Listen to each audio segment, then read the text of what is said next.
আসসালামু আলাইকুম। বিডি রমণী রান্নাঘরে আপনাদের সকলকে আন্তরিক শুভেচ্ছা ও অভিনন্দন। আশা করি সবাই ভালো আছেন। আজকে আমি আপনাদের জন্য নিয়ে এসেছি ডিম টোস্ট। চলুন শুরু করা যাক। এখানে আমি একটি মিক্সিং বোল নিয়েছি, এর মধ্যে আমি 4টা ডিম ভেঙে দিয়ে দিচ্ছি। এর মধ্যে দিয়ে দিচ্ছি আমি 2টো কাঁচামরিচ বড় সাইজের ছোট ছোট কুচি করে কেটে নিয়েছি, একটি ছোট সাইজের পেঁয়াজ কুচি করে কেটে নিয়েছি, আর দিয়ে দিচ্ছি সামান্য গোলমরিচের গুঁড়া, স্বাদ মতো কিছুটা লবণ। এবার ভালো করে এভাবে আমি ফেটিয়ে নিচ্ছি ডিমটাকে। দেখুন ডিমটাকে খুব ভালো করে ফেটানো হয়ে গেছে। এবার আমি ডিম টোস্টগুলোকে ভেজে নেব। ডিম টোস্ট তৈরি করার জন্য আমি চুলায় একটি প্যান বসিয়েছি, এর মধ্যে আমি দিয়ে দিচ্ছি কিছু পরিমাণ তেল। তেল আমি গরম করে নিচ্ছি কিছুক্ষণ। তেল গরম হয়ে গেছে। দেখুন এখানে আমি 5 পিস পাউরুটি নিয়েছি, আর এখানে যে ডিমের মিশ্রণটি তৈরি করে নিয়েছি তার মধ্যে আমি একটি পাউরুটির পিস এভাবে দিয়ে দিচ্ছি, দিয়ে ভালো করে ডিমটাকে এর গায়ে লাগিয়ে নিচ্ছি।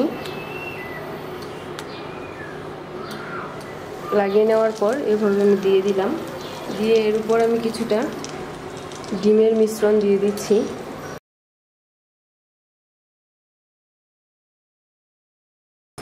এক পাশটা ভাজা হলে তারপর আমি উল্টিয়ে দেব। এবার আমি উল্টিয়ে দিচ্ছি।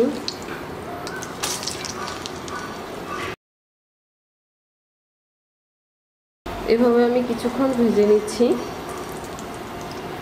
দেখুন কি সুন্দর বাদামি বর্ণ হয়ে গেছে, আর ডিম টোস্টটা কিন্তু সম্পূর্ণভাবে প্রস্তুত। আমি সেম পদ্ধতিতে সবগুলো ডিম টোস্ট এভাবে তৈরি করে নিচ্ছি।